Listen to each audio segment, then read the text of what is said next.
recording now because I didn't before. Gonna crash out of it. If it crashes out, it's taking me with it. So right when I started stream, my whole computer was like, I'm gonna restart in 30 minutes. And I was like, are you kidding? Are you joking me right now? So I ended stream and I restarted my computer and I got myself a bagel and I put the butter on my bagel and I put strawberry jelly on my bagel and I had myself a strawberry jelly butter bagel. And then I came back to my computer and I was like, hello, I'm all done. And I was like, okay, you all done? And they're like, yes, I'm all done. And then I started up my computer and I started up VTube Studio and it was like, okay, I am ready. VTube Studio am ready. And I'm like, okay. And then I moved my head and my head didn't move. And I was like, what do you mean? And they were like, well, you have to turn USB on. And I was like, it's always on. Why is it off? It's off. You have to turn it on. Okay, I'll turn it on. Okay, now select your phone in the list. There's no list. And I was like, what? There's nothing in this list. And they're like, oh, if there's nothing in the list, you're gonna have to open up iTunes and make sure your phone works with iTunes. And I was like, okay, I guess. And I opened up iTunes and it had me sign in to iTunes 4 consecutive times. I'm talking in a row. I thought I got my password wrong, so I tried something else and it said, no, that's the wrong password. So I was like, wait, so does it mean the other one was the right password? Why aren't you signing in? And it was like, well, that one expired. And I'm like, the prompt expired? What do you mean? I just typed it in. And they were like, nope, expired, do it again. And I was like, okay. So I did that 4 times and then I connected my phone and it was like, dude, there's an update, would you like to do it? And I said, fucking no. I went back to VTube Studio and I was like, okay, my iTunes sees my phone. And it was like, okay, pick your phone from this list. No list. And I was like, why? What do you mean? There's no list there. Oh, well, if there's no list there, make sure iTunes, blah, blah, blah. And I was like, I did with the iTunes, blah, blah, blah. Alla. Hi, AJO. And then I was like, okay, well, maybe I'll check it on my phone. I opened up VTube Studio on my phone. I went to the settings, I went to the USB settings, and it was like, failed to start USB. And I was like, no, why did it fail to start USB? Also, hi, Kitsune Wolf 15, welcome in. Thank you for the follow. I promise I'm just getting my complaints out of the way now, and then we'll get to the cool stuff. But holy moly, I was like, why did it fail? And it was like, I don't know, I just failed. And I was like, okay, well, that's fair. I do that all the time, so I don't blame you. So I turned it off, turned it back on again, and it was like, no, fail. And I was like, okay, I'll turn it off, turn it back on again. And it's like, success. And I was like, cool, awesome. Look back at the list, empty list. Close the list, open it back up. There's my phone. I was like, okay, cool. And I clicked the button and then I got tracking. And then I started streaming and almost immediately. You're so pretty, thank you. I appreciate it. Almost immediately, my OBS crashed. And I was like, are you joking me? Are you kidding? After all that, you're gonna crash? So I restarted OBS and now we're here. How are you guys?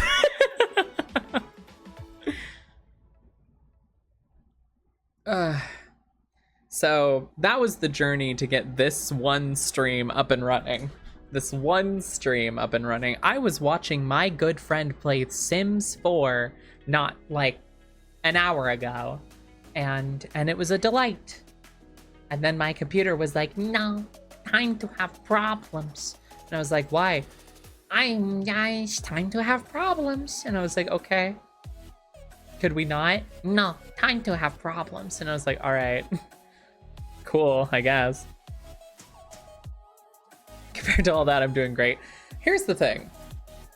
None of these problems were like that bad. The ISP problem is the one that aggravates me. None of these other problems were that bad. It was just like one after another. But I think it's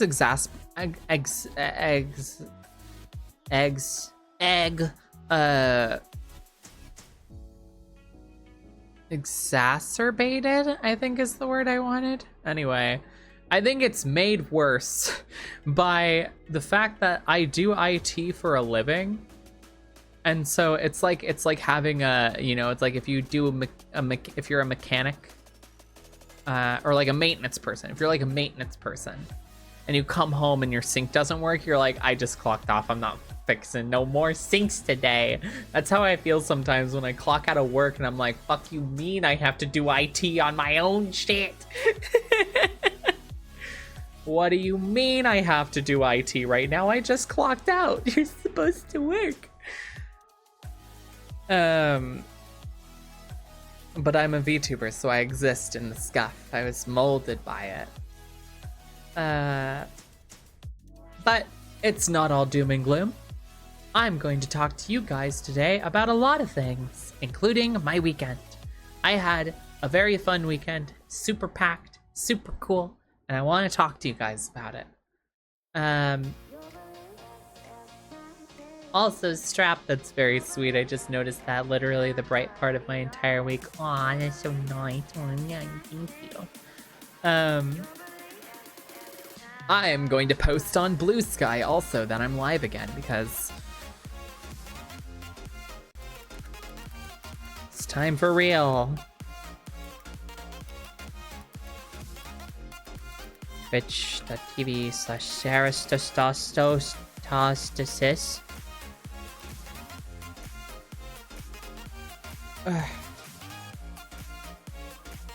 Don't you lag right now, computer. I saw that. Don't you do that. You don't get to do that today. You don't sass me today. Teehee. Haha. Heehee. Pranked. So I guess I'll get a couple of kind of super minor announcements out of the way that are just kind of like about the stream in general and about my content. I think I mentioned this last time, but I posted the 3rd Signalis video. I've already started work on the 4th Signalis video, and I think there will only be 5, maybe 6 Signalis videos total. So the Signalis playthrough itself will be done soon on my YouTube. So that'll be exciting, and then I can move on to other VODs and start cutting them down for watchability. But also in my Discord, which exclamation mark Discord, I added a YouTube ping roll and a Shorts ping roll to the rules section, basically where you would normally get your announcements as well, because I'm going to start posting to my Discord when I post to my other socials, so that if I post a video, you can just be in the Discord and see like you can see the videos be done, you can see shorts go up, you can see streams go live, and Discord can just be one hub instead of you having to have notifications turned on and pray to the RNG gods that YouTube actually sends you one. Anyway, minor stuff, right? Easy peasy, just a little quality of life and update on my current projects. However,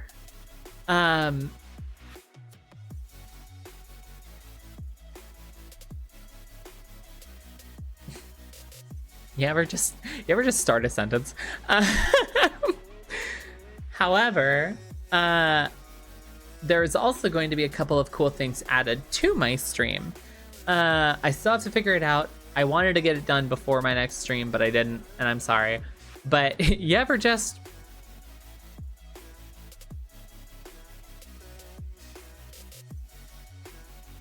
You know? But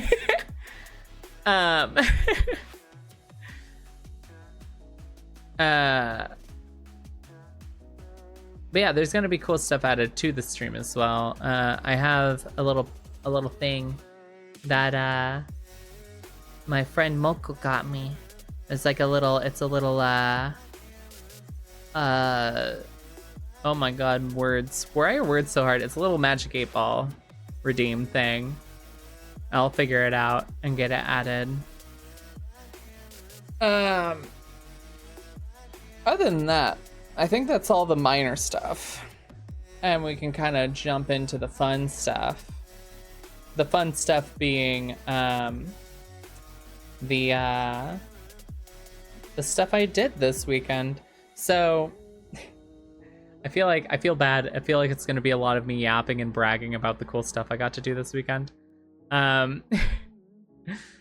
But on Saturday, I got to go to Korean barbecue and Hotpot.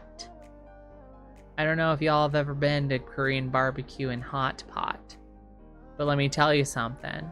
If there's Korean barbecue and or Hotpot near you, and you're feeling trepidatious, you should go.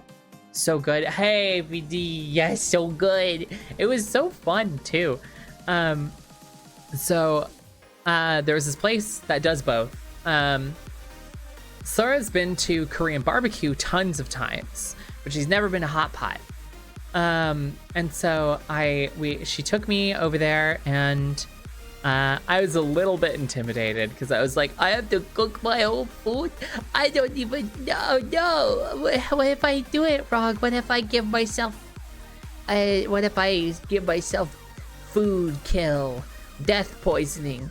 But it's fine. The waiter that we got was super helpful, like crazy helpful, super nice, very sweet. You know, the person that sat us down was like, have you ever been to this before? And I was like, I have not. And they wrote new on our like thing. And so like the person knew that, like, when he came by, he was like, okay, you guys are new to this. And I was like, yes. And he like showed us the controls and was like, here's the recommended heat settings. And we have like a chart for how much time roughly you could expect to need to cook both sides of things. You know, we'll go over the menu, and I'll kind of explain anything that needs explaining, and I'll take your orders in batches, and I'll make sure, like, if you guys are running low on something, if you want more of it, you can just have let me know. And he was extremely helpful. Is what I'm trying to say. Very nice, very pleasant, extremely helpful, made the whole thing possible. And Thora and I, we kind of tag teamed the Korean barbecue, because if you've never been to Korean barbecue, so what it is it's usually like a big table. It's kind of meant for multiple people, but I'm sure you could go by yourself. It's totally fine. Where the center of the table has like a pit, slightly, like, it dips down a bit, and there is a like grill plate down there, being that gets turned on and is heated. And then you order stuff off a menu, and they bring it out on these little trays, and then you literally like put it on the grill plate thing to cook it at the table. Which also, let me tell you something, it's kind of a set it and forget it, except don't fully forget it, please, because you'll burn it. But like it's really fun. Like, I know there might be like a knee jerk of like, for people who have never been, it might be a knee jerk of like, I have to cook it myself. What do you mean? But like, I don't know. It feels very like cozy to do, for me at least. And it also adds to the experience because the smell of like pork belly cooking, or like you put onions on there or something, and it's just like, oh, the whole experience that gets added to from just that alone. Also, I am a delicate little somewhat communal cooperative cuisine. Yes. I am a delicate cinnamon roll gumdrop little baby. So I didn't have to actually cook any of it. Sora cooked almost all of it. I cooked my shrimp. That's what I cooked. I cooked the shrimp. I cooked some of the shrimp. She cooked the rest of the shrimp. Grilled pumpkin. Oh, they didn't have pumpkin when I went. Maybe I'll try pumpkin next time if I go find a place that has it. Might be a seasonal thing. I don't know. But so that's the Korean barbecue part. I tried pork belly for the first time. Super good. I tried beef bulgogi. Bulgogi? Bulgogi? Bulgogi.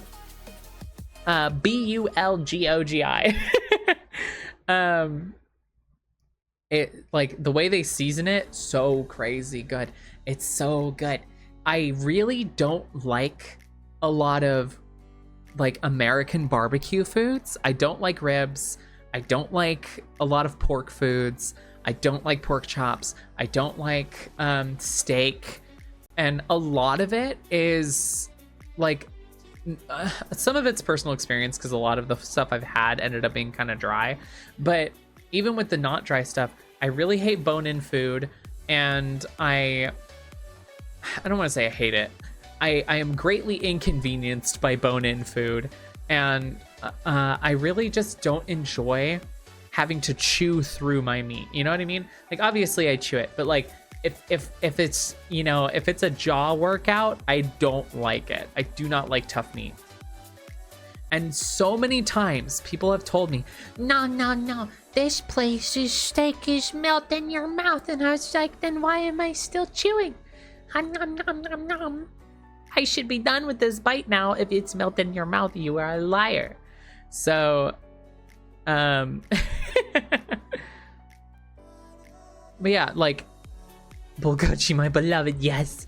I'm a delicate little, somewhat communal cooperative cuisine. No! Oh no. I cooked some of it. I cooked a little of it. I didn't cook any. I cooked a little of it. I like jaw workouts. I used to eat like stale bagels. I toasted one once, and I swear I did actually hammer in the nails. I believe it. I believe you. Fully believe you.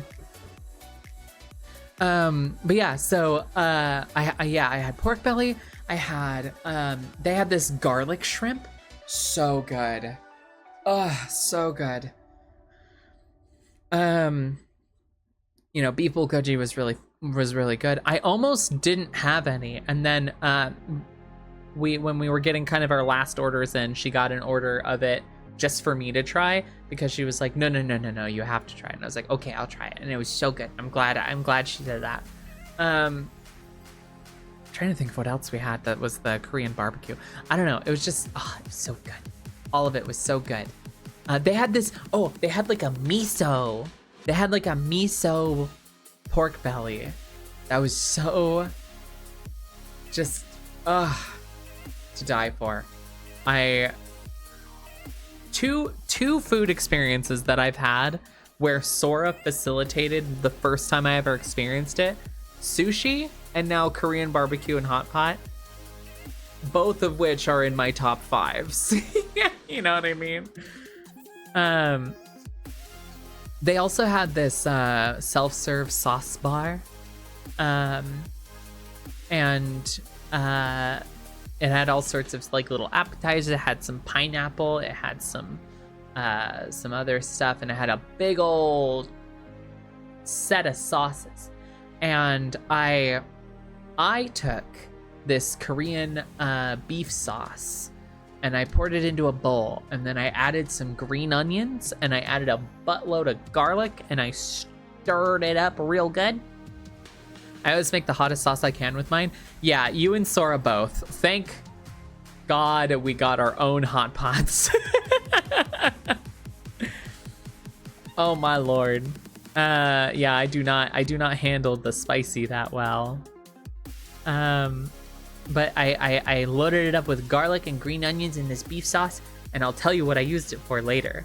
But just bear that in mind and realize how genius I am. So, that was only half of the experience. The other half was the hot pot. At the place we went to, so the centerpiece had the Korean barbecue tray. William! Also, hi AJO! I'm talking about my weekend, and I started with Korean barbecue, and now I'm talking about the hot pot part. I'm here for the announcement. You'll see You'll see. The announcement is very cool. I do have a big thing to announce that I won't wait too long for it. I'll probably talk about the Korean barbecue and hot pot thing for a bit, let people trickle in. But I don't want to wait too late because I know some people have to go to bed, and I do really want to talk about this cool thing. I took Rose out for Korean food. Heck yeah! Nice. We just went to Bonchon. I've never been to Bonchon, but I've also never been to Korean barbecue and hot pot, except for this weekend. I went and it was really awesome.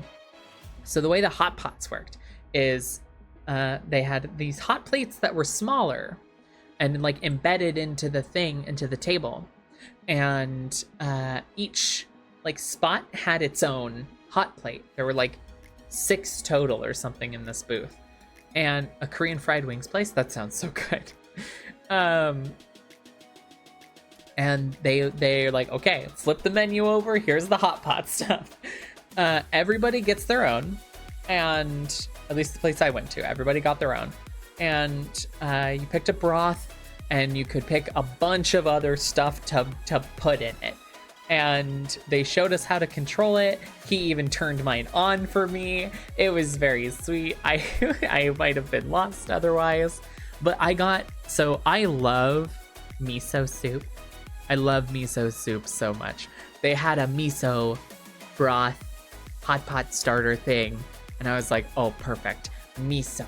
And so I got Japanese miso, and I got ramen noodles. I got some spinach, and I got all the spears I could find. I got Korean meatballs.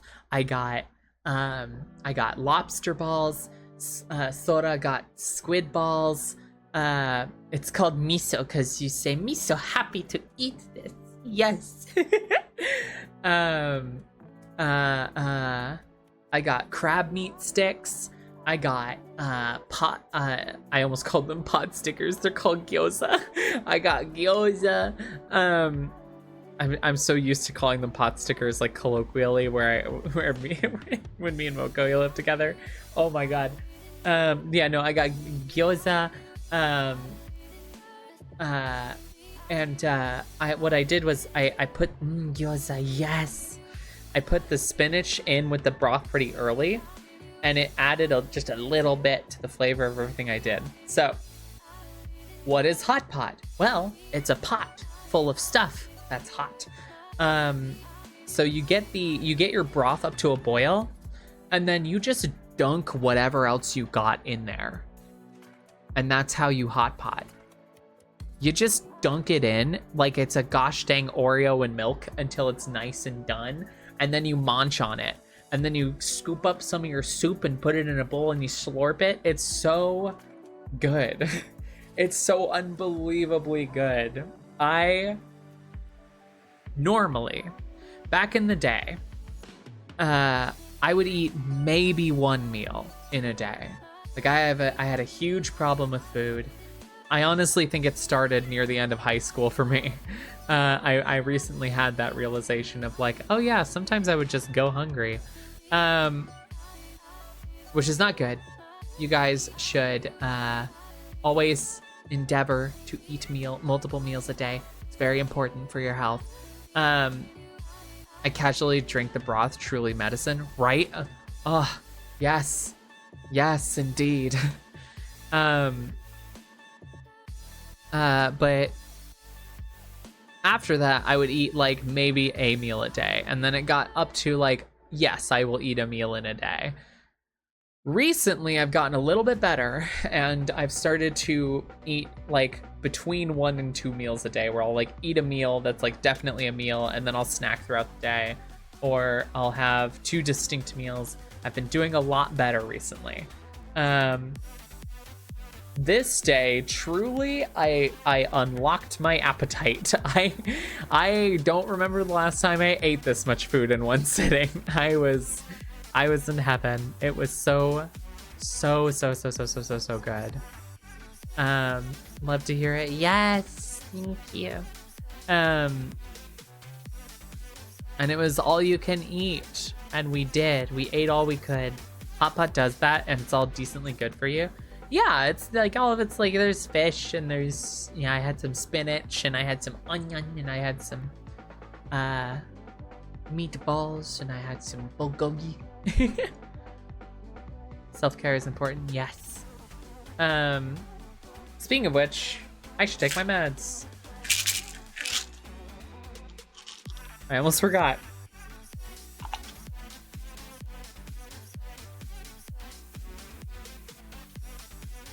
I made the mistake of leaving a shrimp in too long once, which ruined the broth though. No! Chat, remember your meds too? Yes, medicine check for everybody in chat.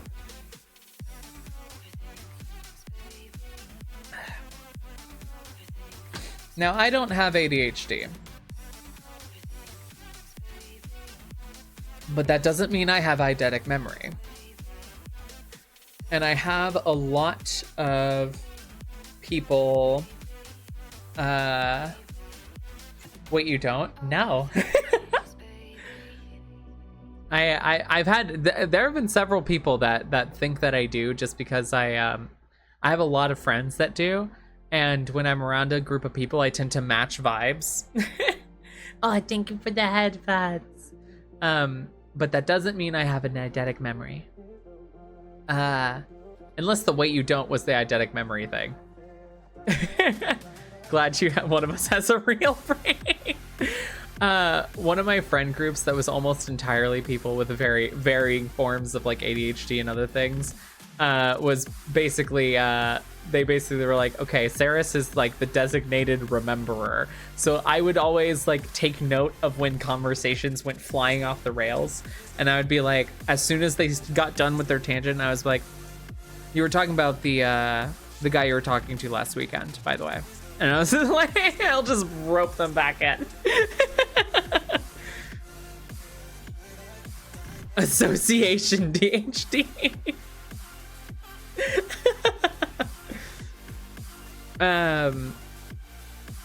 Speaking of doing that, I was talking about having eidetic memory, which I do not, which is just the fancy term for photographic memory. Here's a pro tip. If you have meds that you take more than once a day, or even just once a day, and don't have one of those fancy medicine holders that you can tell if you've taken Mondays, Tuesdays, whatever, I have 2 meds that I take. And I can always tell, I do that for my conversations with our friend group. Nice, nice, nice. I can always tell whether or not I've taken each dose in a day by their orientation. If they're stacked on top of each other, it means I've taken the nighttime dose. If they're separated, it means that I have taken the daytime dose. You can do this with only one bottle too, by having it right side up or upside down. And as long as you just even if you just have like a note somewhere that like, you know, reminds you of which orientation means what until it becomes muscle memory, that is a way to keep track of whether or not you've taken your meds that day. I simply recommend alarms for the not childproof tops aren't super flat. True. I also recommend just, you know, regular alarms to remind you to take your meds in general. But you know, I see it can work for people if you have the flat top thing. I just tried my big meds almost fall. Oh no! Disclaimer: does not one size does not fit all. But yes, we used to have a silly amount of sticky notes around the apartment. Did you have sticky notes reminding you to go get more sticky notes? But yeah, so I had miso broth, and I tried like every spherical food that I could, and it was all extremely good, and I want to go back. Now, as I said, I ate a lot of food that day. And my tummy was so very full. Boba into the hot pot. I had boba. Well, not real boba. I prefer the popping pearls. I forgot about that. Thank you for reminding me, Agio. Yes, I had strawberry fruit tea with peach popping pearls in it. And I loved it. It was delightful. And we had a little thing of ice cream afterwards. She got vanilla and I got chocolate. I like chocolate. I almost got strawberry, but then I got chocolate instead. I have a tradition though.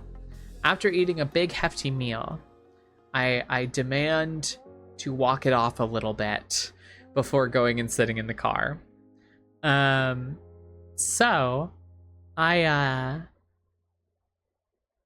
there was a bookstore nearby to this place, and I was like, we're gonna go over there, okay? And she was like, yeah, all right. Because this tradition started when I was a kid. So my dad would take me out to eat, and if it was a particularly hefty meal, there was one restaurant in particular that we would always go to. Whoever set up a boba shop next door to a nearby Thai restaurant has a galaxy brain, right? This is amazing. Rose and I went out for Korea, and then we went for a shopping walk at the store. Then we got ice cream. Heck, we usually go to a bookstore for the shopping walk. Yes. There was a bookstore next to this one restaurant that my dad would take me to semi-regularly, and it was a restaurant that served pretty hefty meals. So I would eat a lot and I would feel all full, and then we would go to the bookstore to walk it off. And so I was like, I want to keep that tradition alive. And we went to a bookstore, and I bought 2 Yuri manga. I bought a manga called It's All Your Fault, and I bought a manga called it's a long title. It was like the magical revolution of the something princess and the genius girl or something. Oh man, oh, that one. Yes. Okay, cool. Some people, long title, most Japanese media now. Yeah, I pulled it off the shelf, and Sora had seen Fall Out Boy. True. Sora had seen the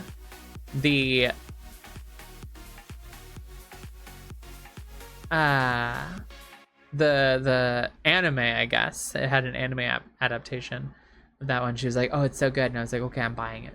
And then It's All Your Fault was a funny little tradition of Sora will just like browse manga, and if she sees a title, she'll pull it off the shelf. If a title is interesting to her, she'll pull it off the shelf. And magically, almost every time, it's a Yuri manga.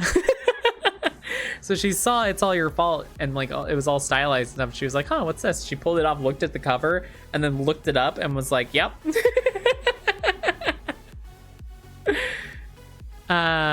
That one's about cosplayers, and it's kind of saucy, not gonna lie, but it's also really good so far. I finished reading the first 2 volumes of the first volume of both of those already. I would read them during work when it was slow. I would just be leaned back in my chair reading my manga. And then she presented me with a manga that she already owned called Bloom Into You. It's so cute so far. I love it so much already. And I finished the first one at work today. But yeah, she said she was gonna make a spreadsheet and kind of keep track of all the mangas that she hasn't finished, so that she can order more and keep track, or reference it when we're at the bookstore to see if they have the next ones or whatever. And I was like, put these 2 on the thing, because I want more of them. Yeah, I've been reading those. Goodness, what else happened? Yesterday, I yesterday I was doing Yuri.csv. Truly. Yesterday I was talking to my sister. I wish we could have done sister stosis, but nah, you know. I was talking to my sister, and she showed me. I have to hold on. I have to find the picture because she was dog sitting for a bit.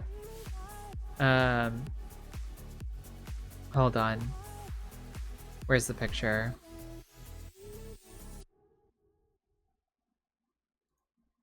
Where is the picture? Oh, little buddy. Little baby.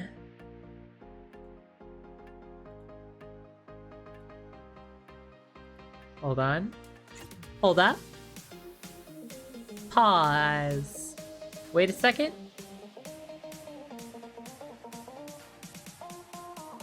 Pause. Oh my god, it's so big. Why is it so big? She sent me a picture of this dog. She was dog sitting. Cause he don't like the thunder.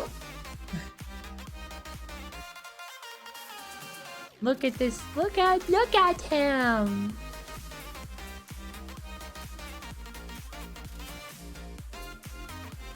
Look at him. Puppy. Look how nervous he is. Look how scared he is.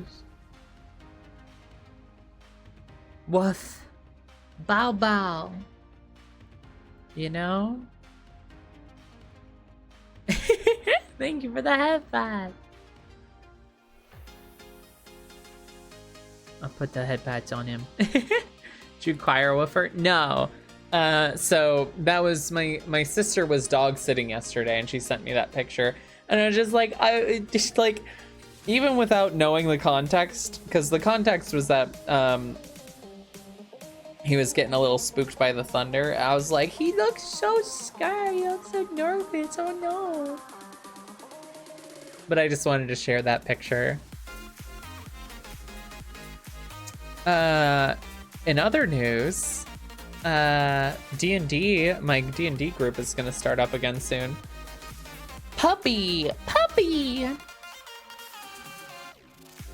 So that's exciting. I like D&D. Heck yeah, TTRPGs. Yeah, I like D&D. But and I love the storytelling of it. And I love characters, and I love writing characters, and I love role-playing characters, and I really like TTRPGs. At least the ones that I've tried so far.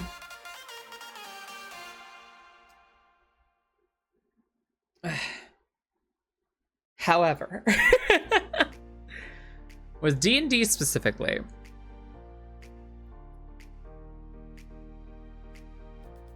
how to put this?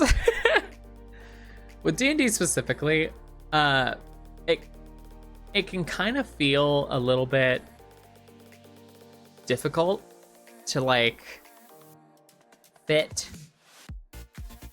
the kinds of things you would want to do in the system, you know what I mean? Like even for the game I was playing with my friend, like I am playing an entirely homebrewed species. And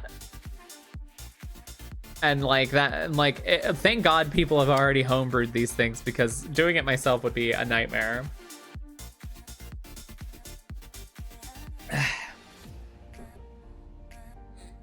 I don't know if you guys have had that experience of scrolling the wikis unendingly for homebrew nonsense, because D&D is just like, no, you can't do that. And I'm like, why not? Am I alone in this?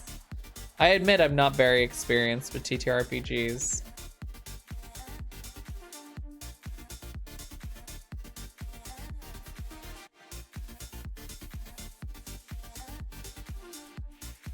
I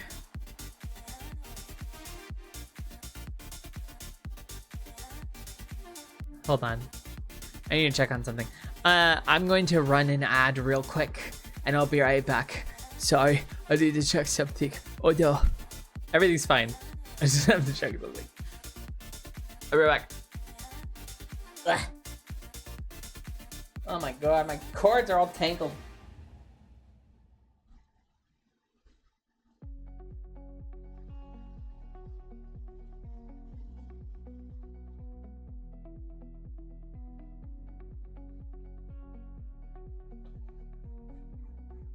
Okay, we're good. It took way less time than I thought it would. Everything's fine. We're not on fire. We're not about to explode. I pinky promise.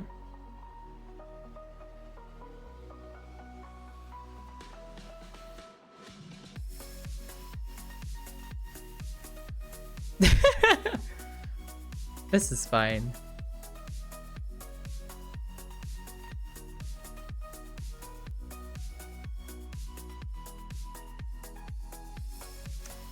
Well, I already triggered the ad. So, I will say, I do have a very related... I accidentally got on the topic of TTRPGs, but I do have a very related thing connected to that to talk about today. That I will wait for the ad to be over before I start talking about it.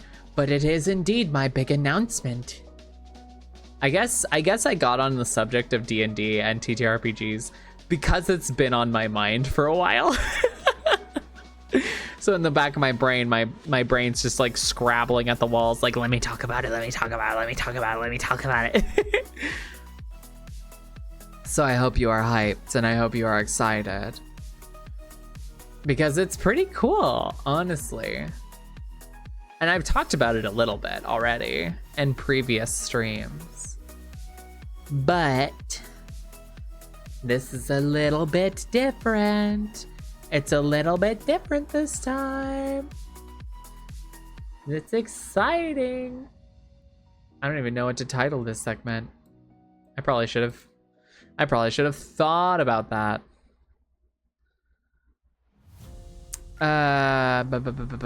Where is it?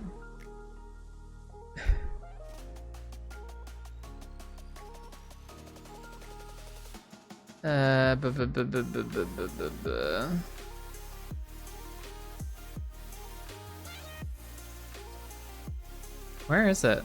What the?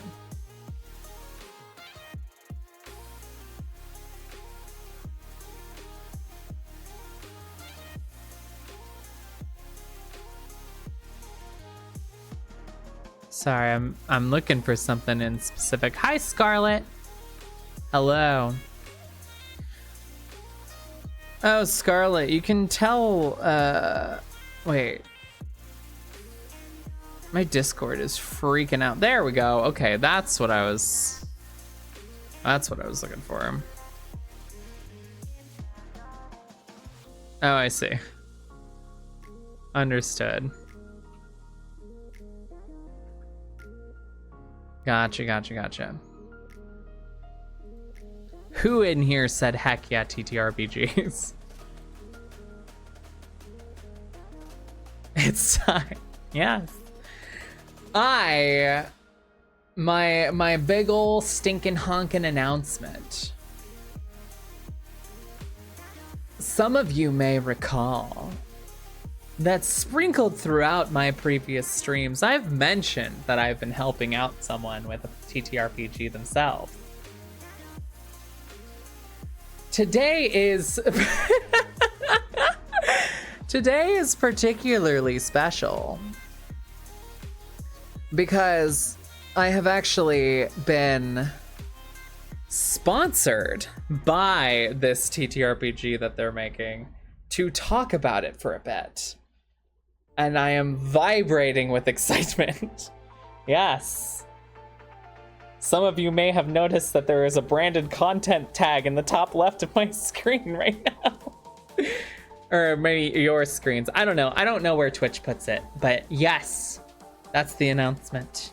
I will change the title now Hold on.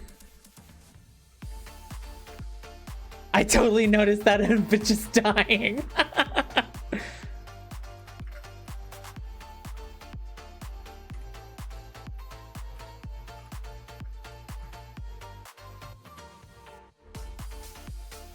I bonked myself with excitement. My bad. There we go.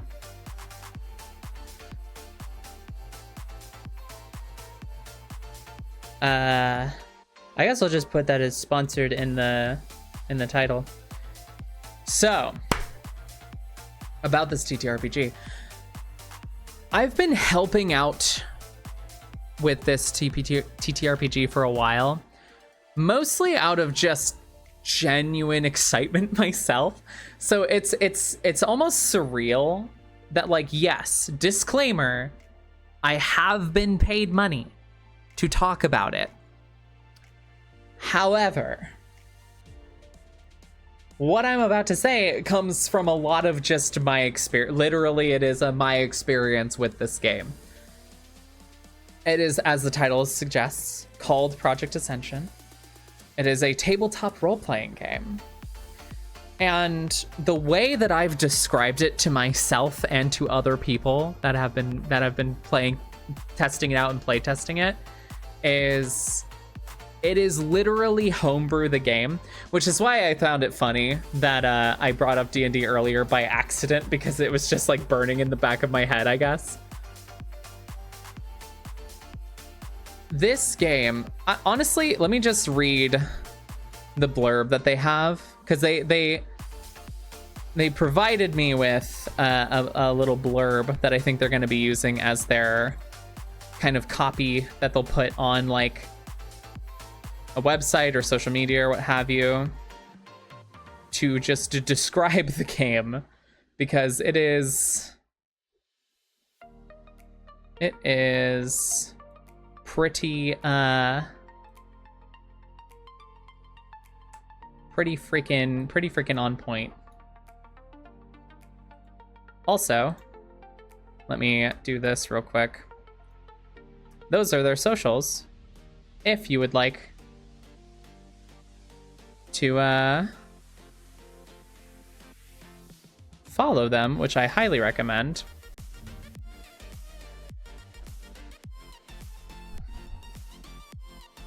But yeah, let me read to you this blurb, because I think it captures the vibe of this game.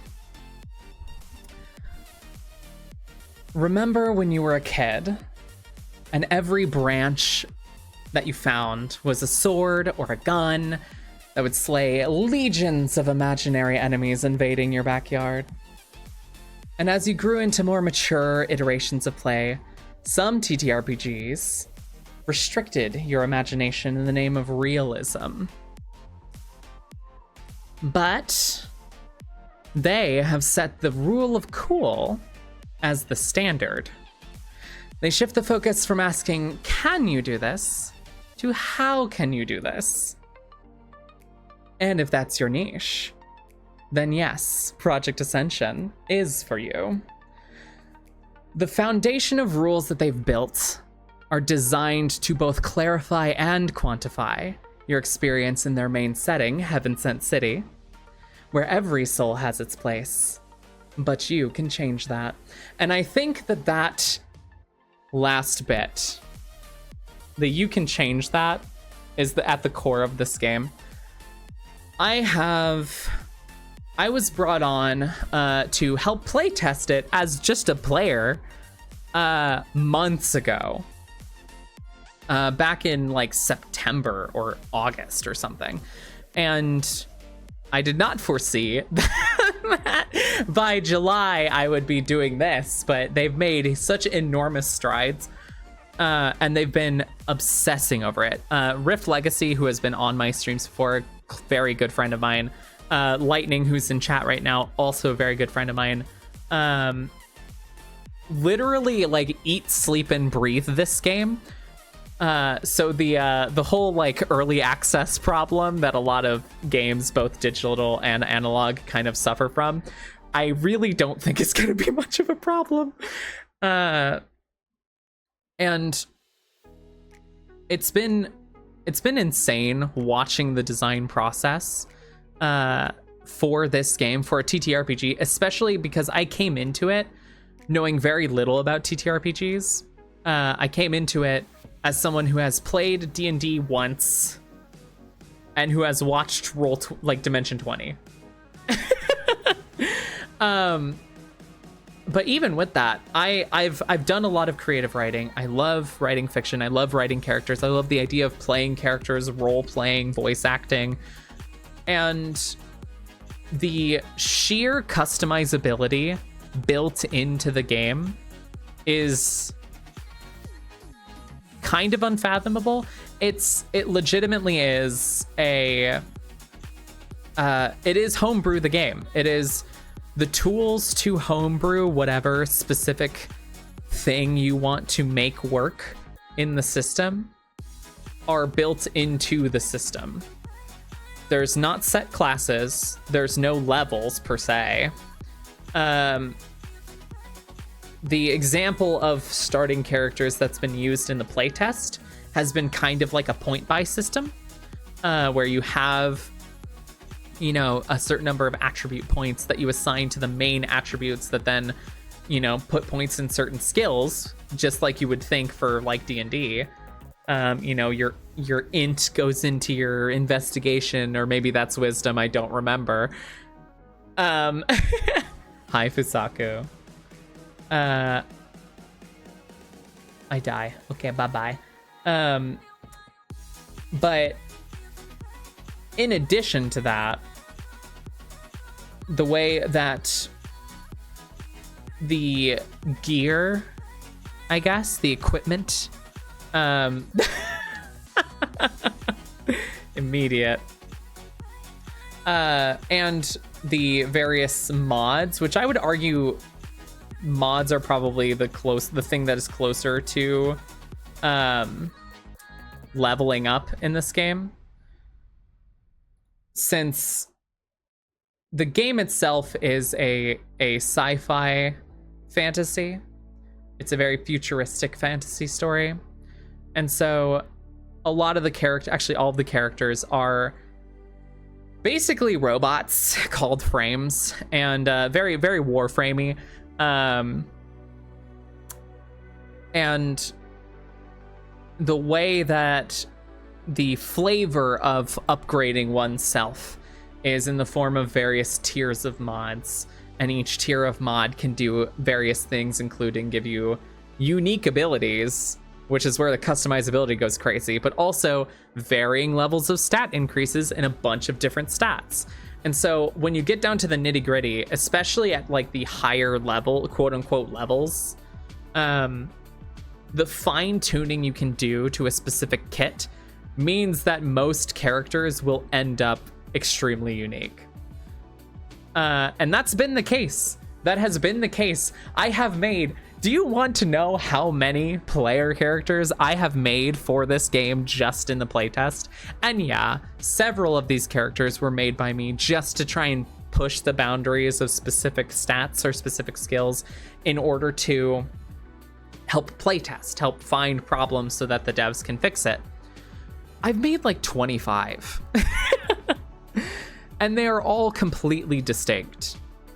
And that's probably my favorite thing about this system so far, is that when I wanted to play, I wanted to play a normal ass character in D&D. I'm gonna keep comparing it to D&D because that's the only other TTRPG I've played, and I'm so sorry about that. But I'm gonna keep comparing it to D&D. I wanted to play a regular class of a character in D&D, but I really liked slime girls, so I wanted to be a slime girl. So I had to trudge through a bunch of wikis to find a homebrewed slime like person, like species homebrew in order to do that. If I wanted to play as a slime girl in Project Ascension, I can do that built into the system, and it's really not that hard. They have their social medias, and they also have a Twitch page. I believe it is Project Ascension official? Let me grab it so I can shout it out, because they have been doing some streams here and there and posting some stuff here and there about basically starting information about the system. Because while yes, it's extremely cool, and it is extremely cool, I will say probably the main downside to it, which I think is fairly true of most TTRPGs, is there is a bit of a learning curve with the niche, like, or with rule niches and corner cases. Corner cases are a little bit more common in this system, I feel, because of the inherent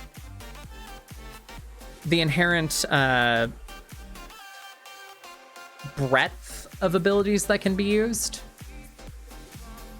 which can in turn be curbed by decisions that the game master, or in Project Ascension case, the code author, can kind of work with players on. But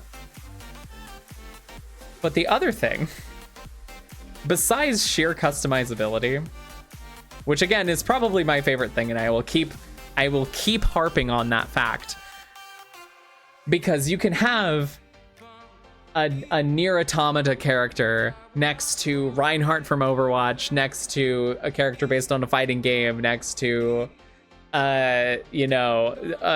Wally from fucking Robots. Like, they all fit. Every single one of them fits. So I'll keep harping on that point of customizability being built into the framework of this game. But the other thing that I really like about Project Ascension is the Smash Bros. All lineup, really. The other thing I really like about Project Ascension is the action economy. In standard D&D, and in a lot of systems, it's kind of variously similar. There's like action, bonus action, reaction if you have it, and movement, right? Object interaction, I think, might be a thing. In Project Ascension, it's action points is a resource that you spend various amounts on to do actions associated with your skills or your abilities or your unique abilities or what have you.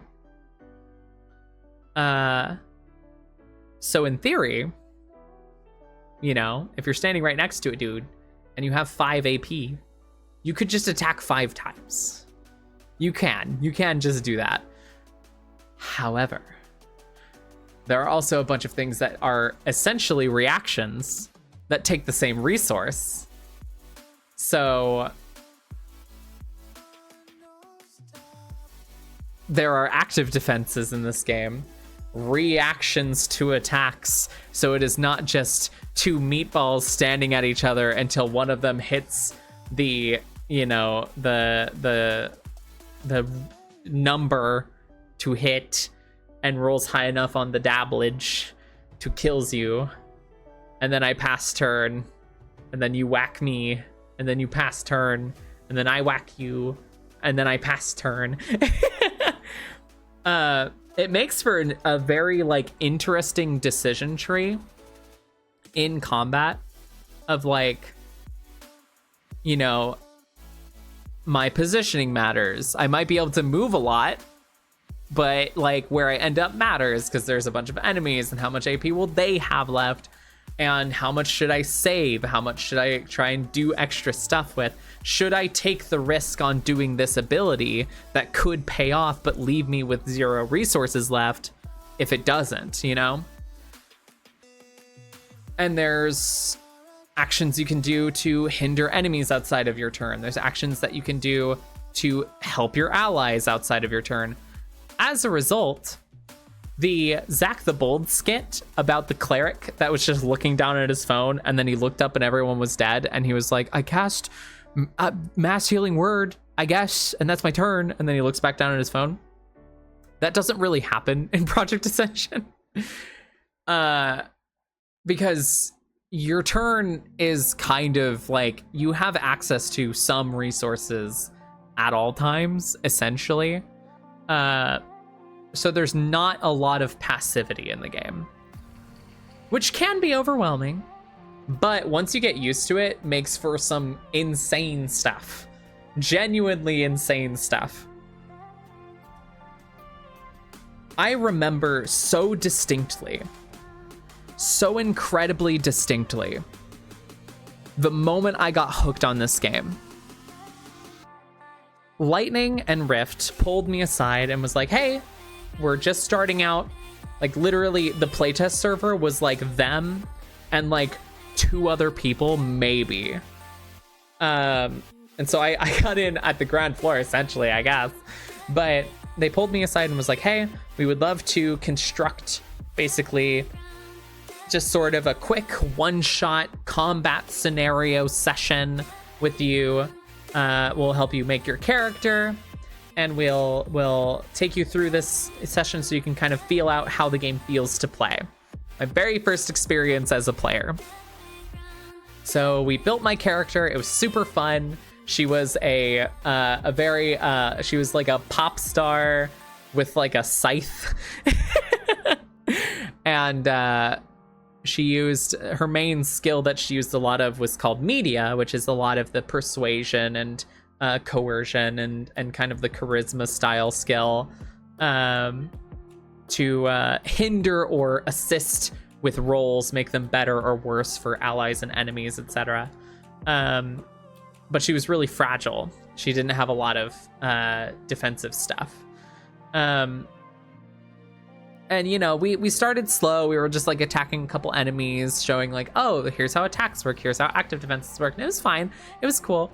There was one resource I did not understand at first that they have in the game that is genuinely, I feel so weird hitting all of these like really like stereotypical phrases, but it is a game changer.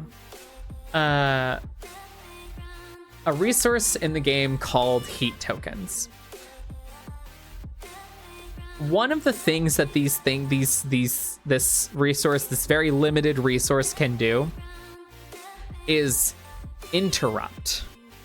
Like you can change the turn order and kind of surge ahead to do something that you wouldn't normally be able to do. Is literally pushing past your limits is like the flavor of it. You take structural damage to yourself to do so. I didn't really understand it yet because I only ever read it. I hadn't seen it in action. And we were in the final room of this like combat encounter scenario that they were walking me through. And one enemy got a really, really big shot off on my girly and dropped my HP real low. And I was like, oh no.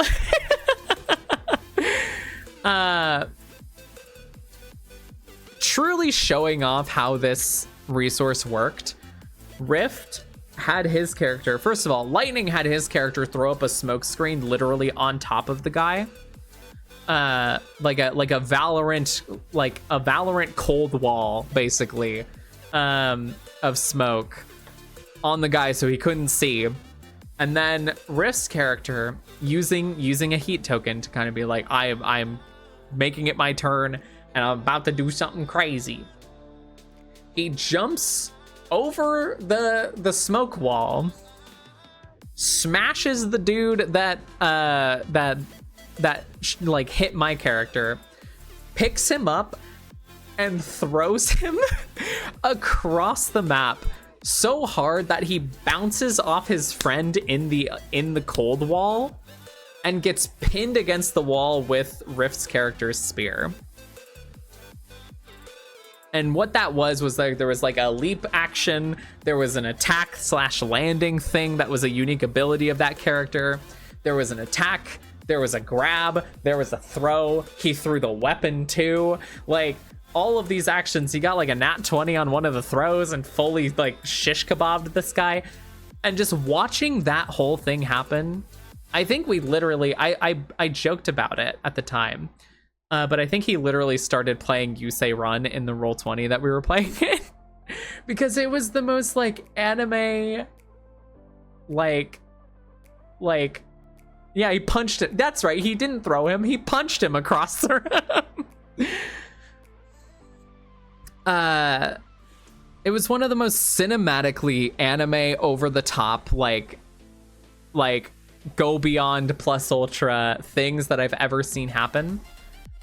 And the hype when stuff like that has happened, that was my first game. That scene sticks in my head as one of my favorite moments as a player, because that was the scene that truly clicked for me of like, this is what you can do in a system like this, in a system this freeing, where they've strived to basically construct balance around being able to do cool shit all the time, such that like, yeah, enemies could too, you know? So like, it sticks in my brain forever. That was my first game, and since then, the things I've witnessed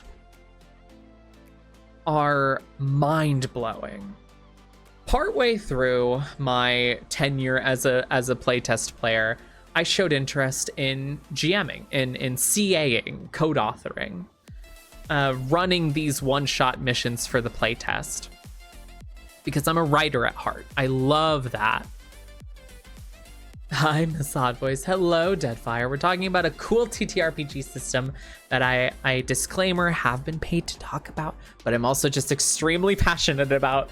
Their socials are pinned up top, and I hope you don't mind that I'm just going to keep rambling about it. Thank you for that, Bats. Partway through my time, I showed interest in wanting to be a CA. I wanted to...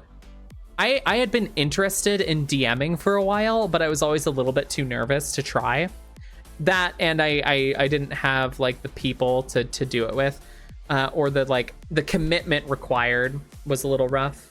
And so the playtest, where it was like one shots and I was playing like within the confines of like the greater rules that someone else was kind of like keeping me in. So I was like, okay, yeah, if you set up the playpen and I'll get in there and play with my blocks, that's cool with me. Let's do that. I don't think it was the first mission I ever ran. One of the first missions I ever ran, at this point, we're several patches later. They've done a lot of balances and rebalances and trying to make things, you know, airtight to be as flexible as possible without allowing for stuff that's just like so good that it breaks the game for everybody else, right? Or so bad that it ruins the experience. But at this time, you know, the players I was working with were a bit more experienced in the game, so I was doing some like mid-level stuff, like lowish mid-level, kind of for characters that had gotten a couple of more upgrades and such and so forth. And so I was focusing on like, okay, well, if they leave openings, like the story of this mission is that there's like a tactician controlling these guys. So if they leave their like healer guy alone, I'm gonna target him, you know? And at one point, one of their players charged ahead. And I was like, oh, you should not have done that. One of my enemies had managed, they're flying enemies that have like a grab attack, grabbed him, and because it's a future megatropolis super city, so there's just like really tall buildings and cars that crash into things all the time because it's anarcho-capitalist society. And I had this character like grabbed and dangled over the edge, such that if he had fallen, he might have died. I don't know. He might have been okay. He might have died. It was a dire situation. All three of his teammates in sequence used those heat token interrupts to literally like an anime, like one character had this like oil slick ability that managed to prevent these other two enemies from really doing much of anything to go after them, so that she and another player could run past. The healer guy had an ability that, like, if I heal you and you haven't taken damage since I healed you, your rolls get better until you take damage. And so he did that for them so that their next few rolls would be really good, or at least better. There was the oil slick. They ran atop railings, which I made them roll a skill, parkour. It's like athletics kind of thing, acrobatics, athletics, to like not fall off, which I think one of the two needed that boost from the healer in order to make it, but did make it because of that. One of the teammates started attacking the unit, and the other teammate went and grabbed the guy so he wouldn't fall. And I was like, watching this happen, of like, imagine in another system that's like, well, turns are exactly this amount of time, and you know, there's 17 goblins that go before you, and you know, you just have to watch your, you know, cleric get beat the shit out of until you get over there because you did a bad move. That those systems just don't accommodate for the level of absurdity of, I'm watching these players all like do these individually insanely cool things that, when put together, literally flipped the battle on its head, and suddenly all of them were forward. They saved their ally, and now things are, the tide of battle is completely shifted. And I think watching that happen has been one of the most gratifying, but also like just coolest. Like, it was so cool to see it from the other side, you know, because like as a player, I had done cool things. At one point, one of my characters like killed 3 like enemies in one turn and ended up on the same tile she started by using literally every resource available to her and rolling like crazy. But like seeing it from the other side, just like, I was getting so hyped. I was like watching a shonen happen in front of me, and I was like, yeah.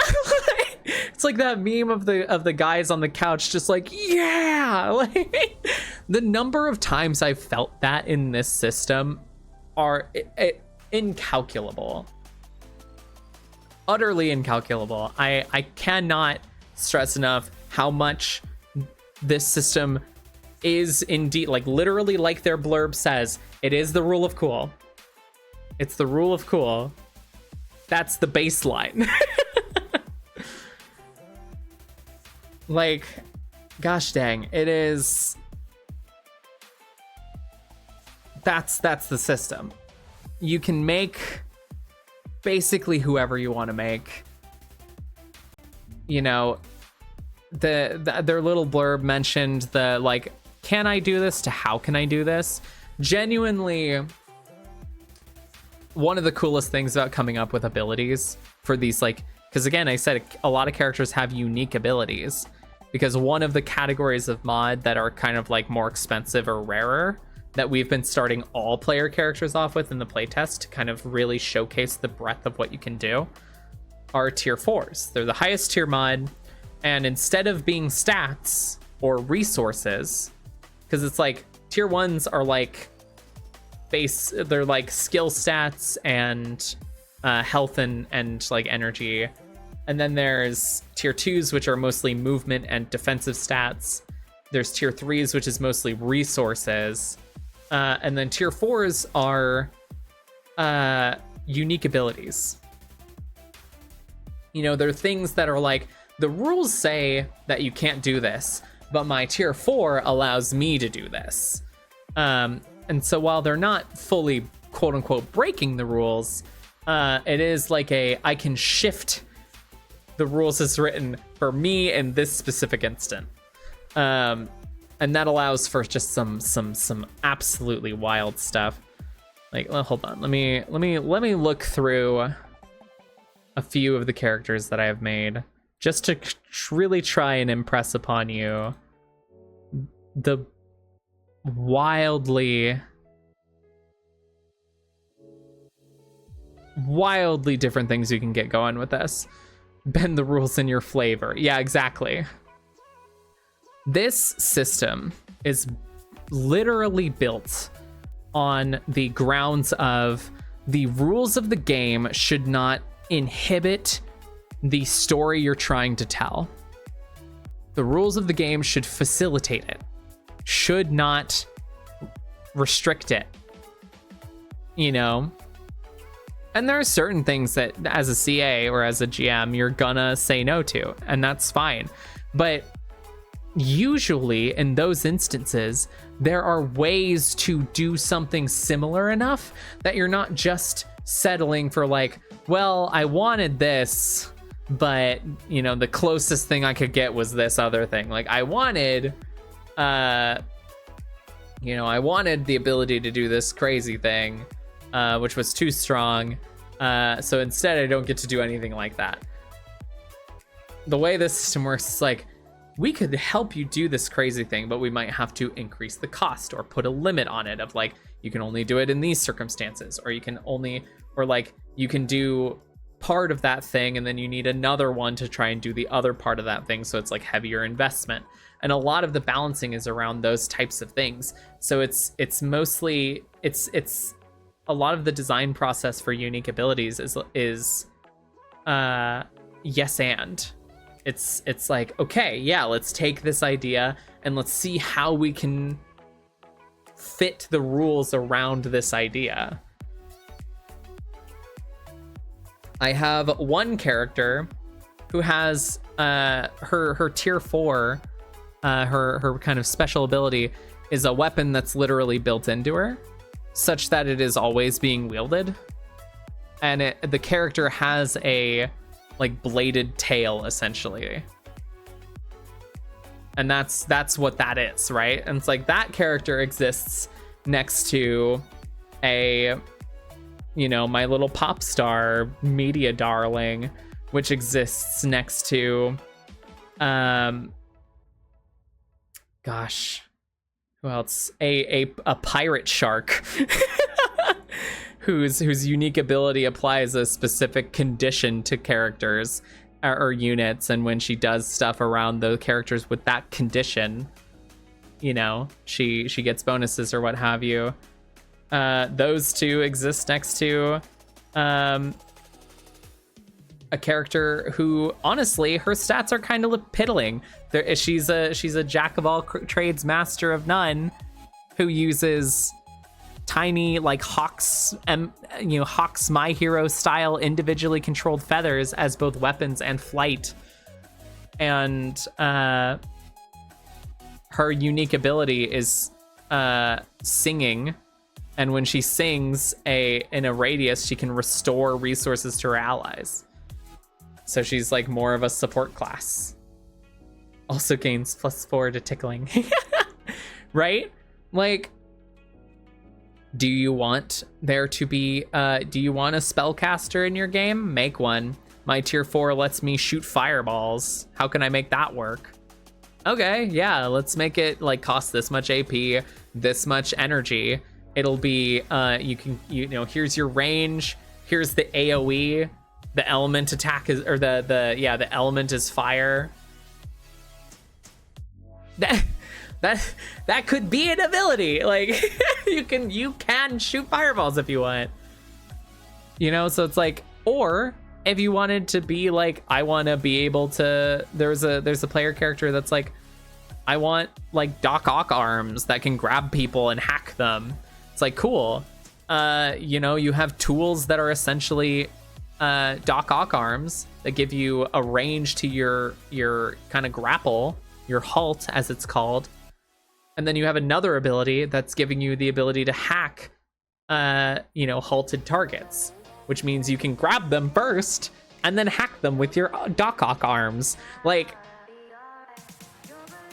you know, like, there's, yeah, my boy, yeah, that's Scarlet's character. So, that's the system. If you're interested in checking it out, I highly recommend checking out their socials. Highly recommend checking out the Twitch that I posted. They also have, yeah, they have a Tumblr and a Patreon, which is pinned. I need to find the Discord, because they have a public Discord now.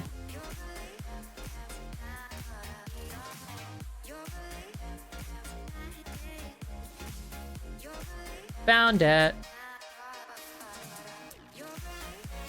There we go.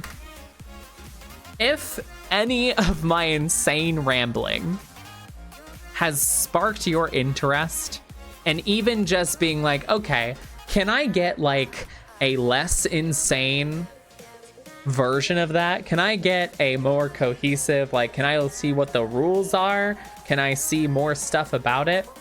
Even a little bit. I do not think you will regret poking around, checking it out, seeing what updates there are. Because I sure as hell didn't. I had a passive interest in TTRPGs. This one has sucked me in and consumed me. I am so hype about it. So if it has sparked your interest literally at all, check out the socials pinned above. Check out the Discord I just posted. Ask questions. You know, Lightning and Rift are available like all the time to talk about this. Like I said, they eat, sleep, and breathe this game. And I do not think you'll regret it. And yes, you will probably see more content about it with me in it, because I am just so obsessed. It's even helped me polish my like improv skills and roleplay skills and you know, and voice acting, because there's a conversation that Rift and I had in character that we recorded and had like edited a little bit. Oh, thank you for the follow, Himejima. Himehima? I don't know. But yes, you can. Awa. So yes, definitely check it out. Definitely keep an eye out for updates. If I'm not AFK, I will respond. Yeah, that's one of the devs right there. He will absolutely help you out, and so will I. But yeah, hopefully you'll hear more from me and of the game and just stuff in general. They've been making enormous strides to get like their rulebook fully finished. You know, the like everything polished, and streaming has 100% helped my soft skills, and I've grown more flexible and become better at adapting to situations. True. Yes. And if you're interested in even in just a community of people that enjoy TTRPGs and new systems, or talking about characters or what have you, it's not a bad spot. It's not a bad spot to meet people either. This game is extremely social, as all TTRPGs are. Yes, so that is my big explosion blurb. Absolutely check it out. I am on my hands and knees because I genuinely, and you can ask those of you that know her, you can ask Sora. I yap to her about this game constantly.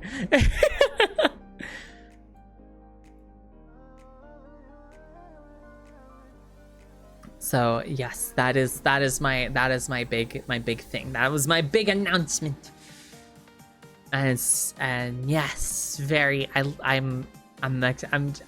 I cannot contain myself. I'm very excited. So I will take a bow. Thank you for coming to my TED Talk. And please check out Project Ascension TTRPG.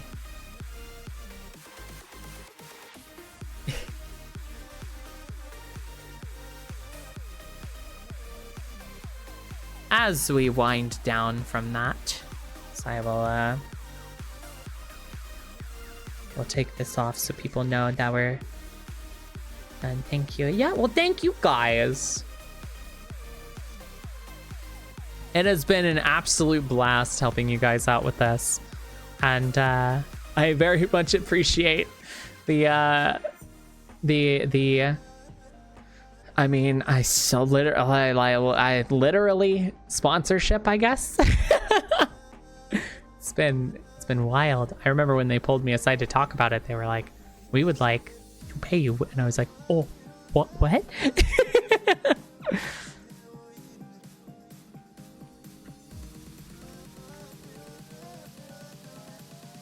There we go. Yes, I'm gonna leave the socials pinned because I want people to check it out. But yes, as we wind down from my over the top ramble bamble about Project Ascension and TTRPGs, I do have one additional minor thing to say about my streams that I forgot to say earlier, and I figure I would tack it on here at the end, I guess. It also makes for a good, easy cut. Sarah's been so integral to our work. I cannot understate how great she's been as a person and a playtester. Subscribe, follow, head pat. Sarah's amazing. Oh, thank you. I've been very happy to help out. I've been very pleased about all things this game. So as I kind of wind down from my big ol' ramble-tude, I will be, because I didn't get to stream this weekend as much as I very much wanted to, I'll be streaming again this week, probably either tomorrow or Wednesday, and then Friday with Lenny like usual. I think this coming Saturday, let me look to make sure, because I would feel so bad if I got this wrong. Saturday, yes. This coming Saturday, I will be playing Peak for the first time.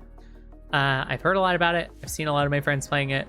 I'm going to be playing it with Saruni and Lenny, which means I don't know if Lenny will be around on Friday, but if not, he will be there on Saturday. So that'll be interesting.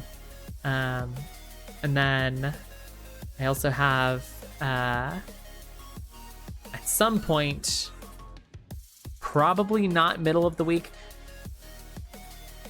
at some point this week or next, I am going to be dipping my toes in the world of casual speedrunning, and we're going to try and casually speedrun Hollow Knight, because I want to get the speedrun 2 achievements, finish the game in 5 hours on stream. So we'll be doing that as well at some point.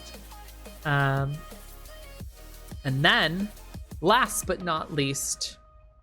but certainly not least, I hope you guys are excited, and I hope you guys like extremely adorable emotes, because I am getting 6 new emotes. I just got the first whips today. They are unbelievably adorable, and I'm very excited about them. So that will be exciting.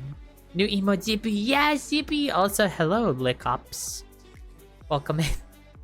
Interesting first message. But yes, I think that's all I had.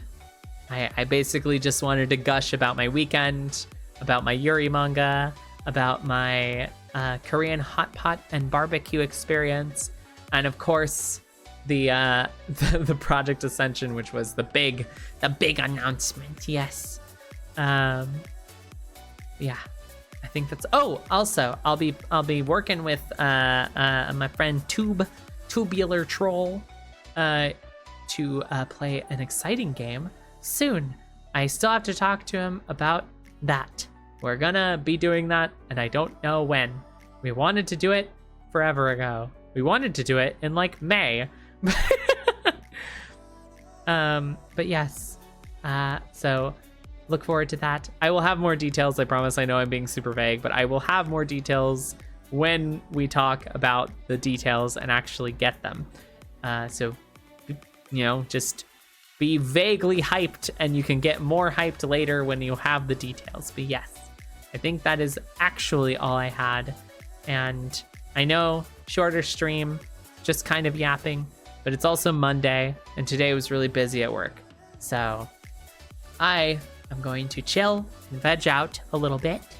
And next time I come back, I will be playing Vibby games like normal. Pinky Promi, probably... Honestly, it might be more Dead Cells. I love Dead Cells. Who knows? I don't know. Maybe I'll just like vaguely practice Hollow Knight so that I have some semblance of an idea. Or maybe we'll actually try and do a run. I don't know. We'll see. We'll see how it goes.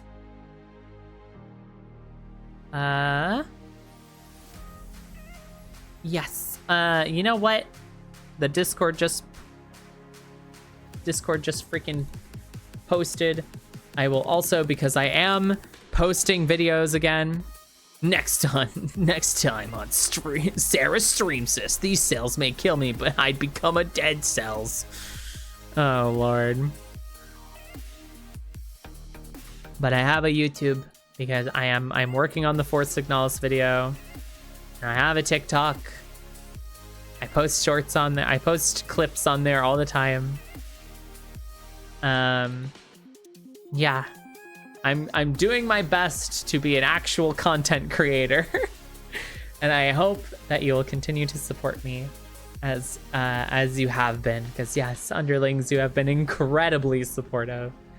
And yeah, I hope to see you again soon, hopefully later this week, especially now that I've strangled my internet into submission. But for now, I will bid you adieu. I'll find someone to raid really fast so that we